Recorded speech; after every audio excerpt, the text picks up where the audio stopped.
এত জোরে মোটরসাইকেল চালায়, নিজের কোনো পরোয়া করে না, শেষ পর্যন্ত দুনিয়া থেকে বিদায় নেয়। মানুষ তো চিনছে, কিন্তু তোমার লাশ হিসাবে চিনছে, অ্যাক্সিডেন্ট হিসাবে চিনছে, আর কি লাভ হলো? এই জন্য কোরআনুল কারীমের মধ্যে আছে, আল্লাহ তাআলা বলছেন, ফালা তুযাক্কু আনফুসাকুম, তোমরা নিজের সাফাই নিজে গাইও না। সরাসরি কোরআনের আয়াত, ফালা তুযাক্কু আনফুসাকুম, নিজের তাজকিয়া, নিজের পবিত্রতা, নিজের গুণগান নিজেই গাইও না। হুয়া আ'লামু বিমান ইত্তাকা, আল্লাহ বলেন কে মুত্তাকি সেটা আল্লাহই ভালো জানেন। কি আয়াত, কি সুন্দর আয়াত। নিজের ঢোল নিজেই বাজাইও না। আমার 3 নম্বর হজের রুমালটা দাও, 3 নম্বর হজের রুমাল বুঝেন নাই? 3 নম্বর হজের রুমালটা মানে কি? 3 বার হজ করছে, বুঝছেন না? 4র্থবারে হজে গেছি তো নটা দেখলাম এই বিল্ডিংটা কোনদিন নাই, 4র্থবারে গেছে যে দেখছেন। এই যে 4র্থবারের হজ চিনাইতেছেন না বিল্ডিং চিনাইতেছেন সেটা বলে, এই যে নিজের ঢোল নিজে না বাজান। আল্লাহ বলেন তিনিই তো ভালো জানেন কে মুত্তাকি। ওয়ালাউলা ফাদলুল্লাহি আলাইকুম ওয়া রাহমাতুহু মা যাকা মিনকুম মিন আহাদিন আবাদা, আল্লাহ বলেন আল্লাহর অনুগ্রহ এবং আল্লাহর দয়া যদি না হয় তোমাদের কেহই নিজেই নিজেকে পবিত্র বানাইতে পারবে না। মা যাকা মিনকুম মিন আহাদিন আবাদা, কোরআন শরীফের কি জ্বলন্ত আয়াত। ওয়ালাকিন্নাল্লাহা ইউযাক্কি মান ইয়াশা, বরং আল্লাহই যাকে ইচ্ছে করেন তাকে পবিত্র বানিয়ে থাকেন। আল্লাহই করেন, আল্লাহই করেন, আল্লাহই করেন, আল্লাহই করেন, আল্লাহই করেন।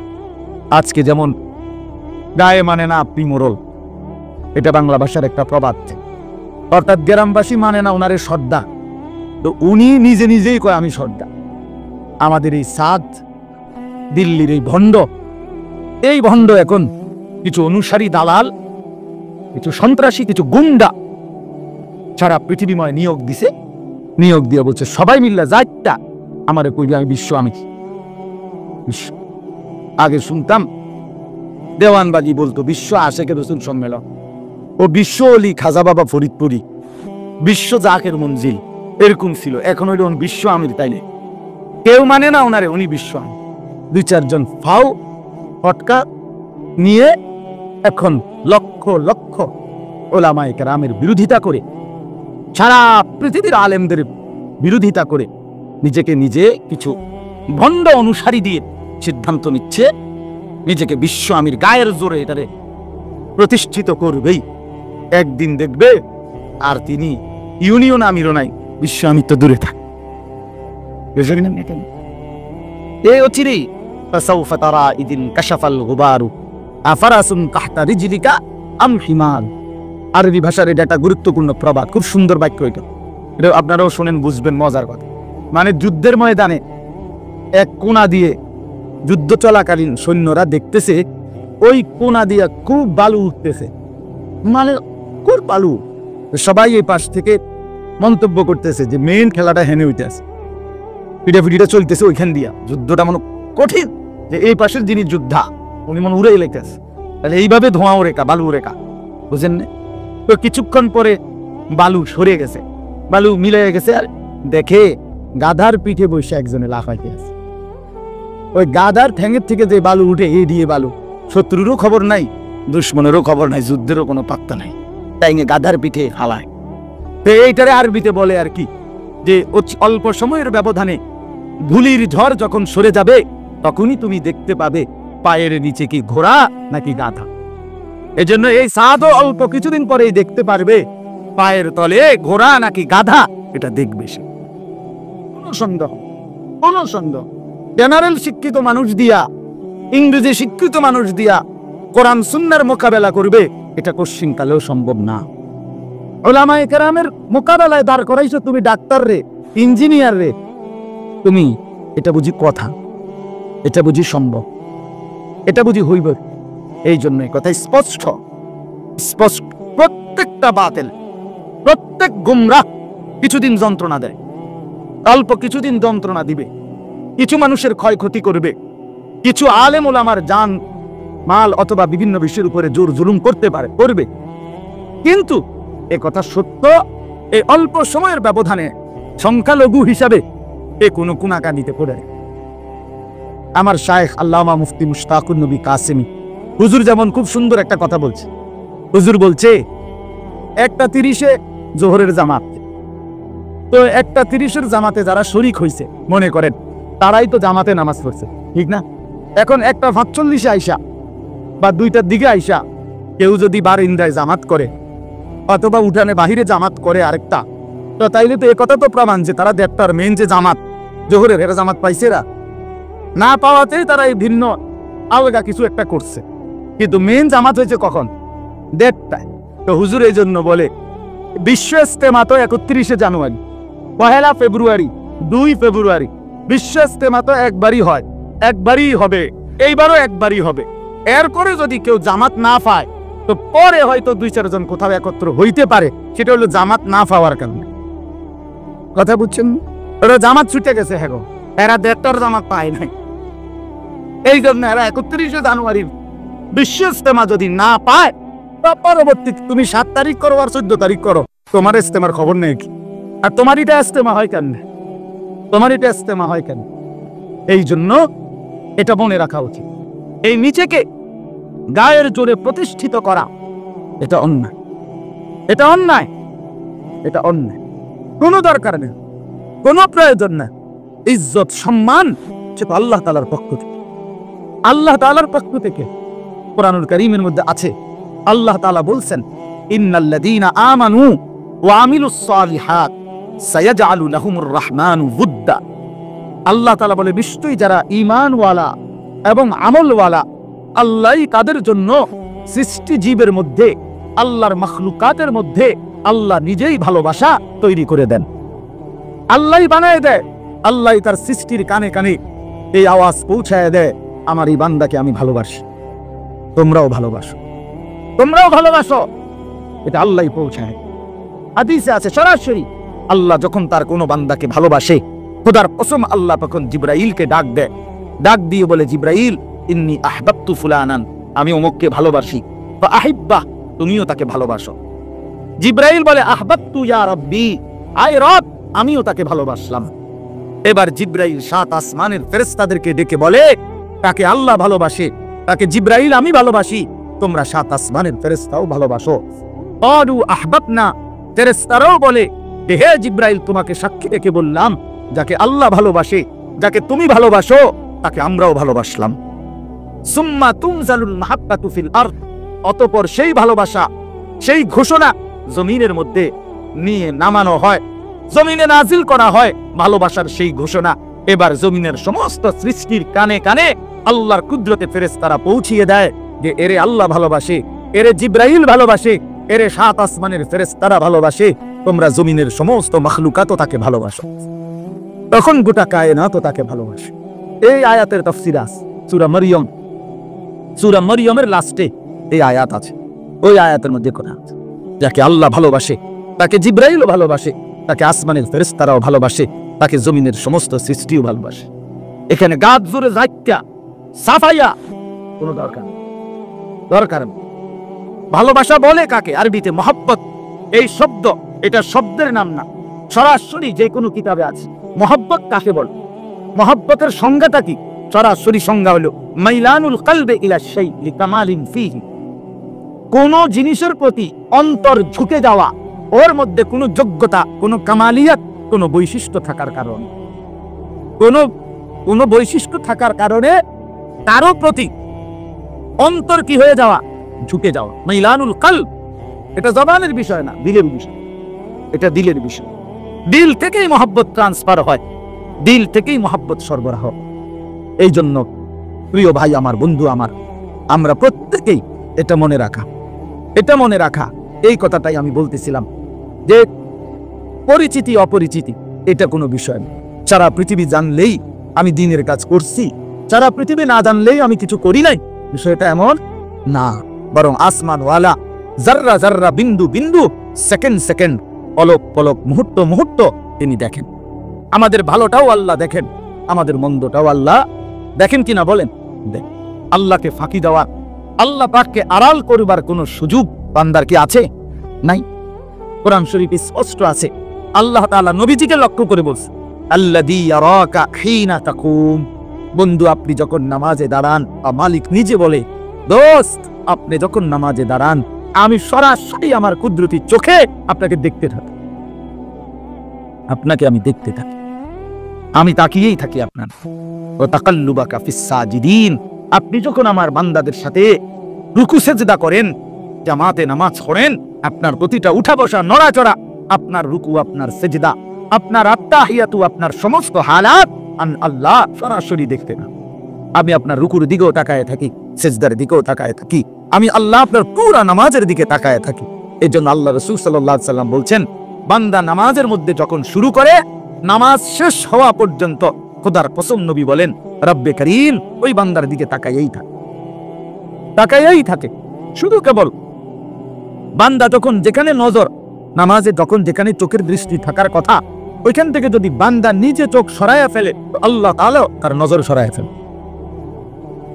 এটা গুরুত্বপূর্ণ। অর্থাৎ দাঁড়ানো অবস্থায় সেজদার দিকে, রুকু অবস্থায় দুই পায়ের মাঝখানে, বসা অবস্থায় কোলের দিকে, সেজদা অবস্থায় নাকের দিকে, সালাম ফিরানোর অবস্থায় দুই কাঁধের দিকে। এ নজর হইল মোট 5টা, নাকি কয়টা? 5টা। নামাজের নজর থাকে 5টা। দাঁড়ানো অবস্থায় সেজদার দিকে, রুকু অবস্থায় দুই পায়ের মাঝখান দিকে, বসা অবস্থায় কোলের দিকে, যেটা আমরা দুই পায়ের বুড়াঙ্গুলের দিকে বলি আর কি। তো বসা অবস্থায় কোলের দিকে, সেজদা অবস্থায় বলেন না নাকের দিকে, আর দুই সালাম ফিরাবার সময় দুই কাঁধের দিকে। অনেকে সালাম ফিরায় সালামু আলাইকুম ওয়া রাহমাতুল্লাহ, মানে ফ্যান ঘুরেনি। ফ্যান কেমনে ঘুরবেন? শীতকাল আপনি কিতেন চান ফ্যান, এই মানে এটা কেটনা মারে, বুঝছেন কিনা? তাইলে এটা না, বরং কিসের দিকে? কাঁধের দিকে, কাঁধের দিকে। এই 5টা নজর যে ঠিক রাখে কষ্ট করে নামাজের মধ্যে, তো আল্লাহ রাসূল সাল্লাল্লাহু আলাইহি সাল্লাম বলেন আল্লাহ তাআলা পুরা নামাজে বান্দার দিকে তাকায় থাকে। আর যখনই সে নজর সরায় ফেলে, নবীজি বলেছেন ইন্নামা হুয়া ইখতিলাসুন ইয়াখতালিসুহু শাইতানু মিন সালাতিল আবদ, তখন সেটা হলো বাস পাখির মতো, চিলের মতো ছোঁ মেরে, চিল যেরকম ছোঁ মাইরা গোশতের টুকরাটা মুখে লাগাইয়াই ছুটে যায়, তো আল্লাহ রাসূল বলেন বান্দা যখন নামাজ থেকে চোখ সরায়া ফেলে নির্ধারিত জায়গা থেকে, শয়তান ঠিক যেন ছোঁ মেরে তার নামাজটাকে আল্লাহর থেকে টাইনা ফিরাইয়া নিজের দিকে নিয়ে যায়। ইয়াখতালিসুহু শাইতানু মিন সালাতিল আবদ, শয়তান তখন নিজের দিকে নিয়ে চলে যায়। এটা এই জন্য তখন ওই নামাজ খুশুওয়ালা নামাজ হয়। আল্লাযীনা হুম ফি সালাতিহিম খাশিউন, নামাজ খুশুওয়ালা হয় তো ওই নামাজ জান্নাতি হয়, ওই নামাজ জান্নাতুল ফিরদাউস ওয়ালা হয়। এই খুশুয়ের জন্য, নামাজের খুশুয়ের জন্য এটা একটা গুরুত্বপূর্ণ যে নামাজে নজর কি রাখা, ঠিক রাখা। নামাজে যার নজর ঠিক, তার নামাজের মধ্যে খুশু হয়, নামাজের মধ্যে খুশু হয়, নামাজ বিনয়ী হয়, নামাজ মহব্বতের হয়, নামাজ দরদওয়ালা হয়, নামাজ আল্লাহ তাআলার ভালোবাসা দ্বারা ডুবানো। এই জন্য ভাই আমরা এটা মনে রাখা, আমাদের নিজেদের মধ্যে এই কথা খেয়াল রাখা। যে মূল বক্তব্য ছিল আমার এই কথাটা বুঝানো যে মহান আল্লাহ পাক রব্বুল আলামিন গ্রহণ করা, এটা হলো মূল বিষয়। মূল বিষয়টা কি বলে? আল্লাহ তাআলা গ্রহণ কর, আল্লাহ গ্রহণ কর, আল্লাহ গ্রহণ কর। পৃথিবী চিনলেই কি, না চিনলেই, না চিনলেই, না চিনলেই জগৎ চিনতে হবে, পরিচিত হইতেই হবে এমন কোনো জরুরি না। এই খ্যাতির মোহ, দুই জিনিস, এটা নিয়ম আমরা বুজুর্গদের মুখে বারবার বলছি। মানুষের বরবাদির কারণ দুই জিনিসের ভালোবাসা মানুষের মধ্যে। এক নাম্বার হচ্ছে হুব্বে মাল, মালের ভালোবাসা, সম্পদের নেশা মানুষের মধ্যে তীব্র। আরেকটা হলো হুব্বে জাহ, পদ পদবীর নেশা, পদ পদবী, পদ পদবী। আপনার এই দুই নেশা মানুষের, এক হলো মাল সম্পদের নেশা, আরেকটা হলো পদ পদবীর নেশা। এবং এটা পর্যন্ত লিখছে বুজুর্গরা বলছেন মালের নেশা অনেক সময় অনেকে ছাড়তে পারে, কিন্তু পদের নেশা, মূল্যায়নের নেশা আমার জন্য ছাড়া কষ্টকর, আরো বড়র জন্য ছাড়া কষ্ট, খুব কঠিন। এটা বড় সূক্ষ্ম ধোকা দেয়, সূক্ষ্ম ধোকা দেয়। এমনি তো মালের প্রতি লোভী না হয়তো, কিন্তু একটু নইরা সইরা বসে মানুষ একটু বলুক আল্লাহু আকবার, হুজুর আপনারে দেখছি, যেই অবস্থা আপনার বুজুর্গি স্বপ্নে দেখছি, আপনারে লইয়া হাঁটতে আছি, আমনে মাথাটা আমি ফায়ে, বুঝছেন? আমার একজনে বলছে হুজুর একটা স্বপ্ন দেখছি, আমি কইতেই বেটা, আমি তো স্বপ্ন বুঝি না ভাই, আমি আমার কইয়েন না আল্লাহর দোহাই। কয় না এটা শুনতেই হবে। তার খুব বিরক্ত করাতে শুনছি। বলছি কি ইস্যু দেখছেন কোন? হুজুর দেখছি আপনি সাইকেল চালাইতেছেন, বিশ্বাস করেন বানাইয়া বলতেছি, আর আমি আপনার পিছনে বইয়া চলতেছি। আমি বললাম ভাই আপনি দেখছেন একটা মোটরসাইকেল দেখতেন, কি কর আপনি মিয়া, এই এত বছর বয়স আমার, 43 বছরে 44 বছর এখন আমার বয়স, আপনি দেখছেন আমি এত এই বয়সে সাইকেল চালাইতাম, দেখছেন একটা মোটরসাইকেল দেখতেন। তত মনটারে বুঝাইতাম যে আপনি কেমনি সাইকেল দেখলেন, আর এই শীত এই ঠান্ডার ভিতরে নিজে চালাইয়ে তো আমি মরে যাম, আবার আমনের মতো একটা পূজা আমি বুঝি কি রে কয়, আশ্চর্য। পরে দেখলাম যে উনি আর আসলে সুবিধা পাইছেন এটি কইয়া, উনি বুঝছে না এই হুজুর আসলে আরো বেজাইলা হুজুর, এটি কইয়া কোনো লাভ হইল না, সাইকেল চালাইয়া না কি নেন লাভ হইল। যাই হোক, বলার উদ্দেশ্য হইল আসলে কোনোভাবে আমি আমার জন্য বলছি, ওসিকুম ওয়া ইয়া, আল্লাহ তাআলা আমাদেরকে দুনিয়াবি এই পদ পদবি, নেতৃত্ব, কর্তৃত্ব, খবরদারি, বাহাদুরি, অহংকারী থেকে আমাকেও হেফাজত করেন, আমাদেরকেও হেফাজত, আল্লাহ তাআলা আমাদেরকে হেফাজত করেন। শোনেন, অহংকার কোরআনুল কারীমের মধ্যে স্পষ্ট আছে। ইবলিসকে আল্লাহ তাআলা বলছেন, যেদিন ইবলিস সেজদা দেয় নাই সেদিন আল্লাহ তাআলা বলছেন, ইবলিস তুমি কিন্তু অহংকার করো না, অহংকার করো না। ফামা ইয়াকুনু লাকা আন তাতাকাব্বারা ফিহা, ইবলিস আমি আল্লাহর সামনে অহংকার করা সাজে না। আল্লাহ সেদিন বলে অহংকার করলে ইবলিস। এরপরে আছে কোরআনে, আলাইসা ফি জাহান্নামা মাসওয়াল লিল মুতাকাব্বিরিন, সরাসরি কোরআনের আয়াত। আল্লাহ তাআলা বলেন জাহান্নাম অহংকারীর ঠিকানা। অহংকারীর ঠিকানা কোথায়? আল্লাহ আমাকেও হেফাজত করেন, আমাদের সবাইকে হেফাজত করেন। আমাদের ইসলাহ দরকার, সংশোধন দরকার। প্রিয় ভাই, প্রিয় বাপ, জীবনটা শেষ দিন পর্যন্ত খতরা। 90 বছর হোক, 90 বছর পরেও যদি কোনদিন আল্লাহ গুমরা বানায় দেয় তো তার পুরা জিন্দেগি আফসোস। বুখারী riwayat, বুখারীর হাদিস, আমি নিজে পড়াইছি বিয়া। আল্লাহ রাসূল সাল্লাল্লাহু আলাইহি ওয়াসাল্লাম বলছেন, ইন্নার রাজুলা লা ইয়ামালু আমালা আহলিল জান্নাহ ওয়া ইন্নাহু মিন আহলিন নার। বহু লোক এমন আছে, নবীজি বলেন, দেখতে তো দেখা গেছে সারাটা জিন্দেগি জান্নাতের আমল করছে, অথচ সে জাহান্নাম, জাহান্নাম, অথচ সে জাহান্নাম। এজন্য সব সময় আল্লাহ তাআলার কাছে নিজের ঈমান, নিজের আমল, নিজের আখিরাতের হেফাজত, এটা চাওয়া উচিত। অনেক কিছু করছি, অনেক কিছু করে ফেলছি, অনেক কিছু হয়ে গেছে, না যদি গ্রহণ না করে মানি, যদি আল্লাহ তাআলা হকের রাস্তা থেকে বিচ্যুত করে দেয়, হকের রাস্তা থেকে বিচ্যুত করে দেয়, আপনি বলেন আজকে আপনার দাওয়াত ও তাবলীগের মধ্যে অনুপ্রবেশকারী এই ছদ্মবেশী সাদের অনুসারী এই মুনাফিকরা প্রতিনিয়ত বলতেছে, উলামায়ে কেরাম আমরা হলাম তাবলীগের বাহিরের মানুষ, আমরা তৃতীয় পক্ষ, আমরা তৃতীয় শক্তি, আমরা বাহির থেকে ইন্ধন দিচ্ছি। আচ্ছা, আশ্চর্য বিষয় দেখেন, আল্লাহ তাআলা কি পরিমাণ বোকা, নির্বোধ, অন্ধ বানাইলে এত বড় কথা বলবে, এত বড় কথা। এই জন্য হককে না চিনা, বাতিলকে আঁকড়ায়া ধরা, গোমরাহকে আঁকড়ায়া ধরা, এটা জীবনের সবচেয়ে বড় লানত, অভিশাপ। অভিশাপ, অভিশাপ, এটা জিন্দেগির বড় অভিশাপ। একদিন আফসোস করবে, একদিন বুঝবে হায় কার বিরোধিতা করলাম, কার বিরোধিতা। আফসোসের ব্যাপার। উলামায়ে কেরাম সারাটা জিন্দেগি দাওয়াত, তাবলীগ, তালিম, তাজকিয়া, জিহাদ, ইসলামের হর লাইনে মেহনত করে উলামায়ে কেরাম। ইসলামের নামে যত কিছু, সবকিছুর ওয়ারিস উলামায়ে কেরাম। এটা আল্লাহ রাসূলের ঘোষণা, আল্লাহ রাসূলের ঘোষণা। ইন্নামা ওয়ারাসুল ইলমা, নবী বলেন উলামায়ে কেরাম ইলমের ওয়ারিস। তো নবীর ইলম যা, নবীর যা তিনি দিয়ে গেছেন উম্মতের সামনে, তার পুরাটার ওয়ারিস উলামায়ে কেরাম। তো তাদের থেকে বিচ্যুত হয়ে তাদেরকে ভিন্ন ব্যক্তি বলা, এর চাইতে বড় নাফরমানি আর এর চাইতে বড় নাফর। এটা কোন লজ্জায় বলে, এটা কোন লজ্জায় বলে? বাংলাদেশে যে সমস্ত শীর্ষ বুজুর্গ উলামায়ে কেরাম, এরা কি আজকে কালকের আলেম? কথা বলেন। যে আলেমের বয়স, যিনি আজকে 60 বছর, 50 বছর, 40 বছর ধরে বুখারী পড়ায়, হাদিসের কিতাব পড়ায়, উনাকে যদি কেউ বলে উনি তৃতীয় পক্ষ, এর চাইতে বড় কানা, অন্ধ আর কে হইতে পারে? এই জন্য আমরা বেশি আফসোস করতেছি, এদের জন্য আফসোস করতেছি, খুব বেশি আফসোস করি। আহা কি করলাম, আহা কি করলাম। নিজের আখিরাত এভাবে বরবাদ করে দিল, নিজের পরকাল এভাবে বুঝি নষ্ট করে দিলা। আল্লাহ রাসূল সাল্লাল্লাহু আলাইহি সাল্লাম যেই পবিত্র ঘোষণা দিয়েছেন উলামায়ে কেরামের বিষয়ে, তোমরা তাদের থেকে নিজেদেরকে বিচ্যুত মনে করে ঘোষণা করে এরপরে তাদের সাথে মোকাবেলায় লাগলা, এর চাইতে বড় দুর্ভাগ্য বদনসিব আর কেউ হয়।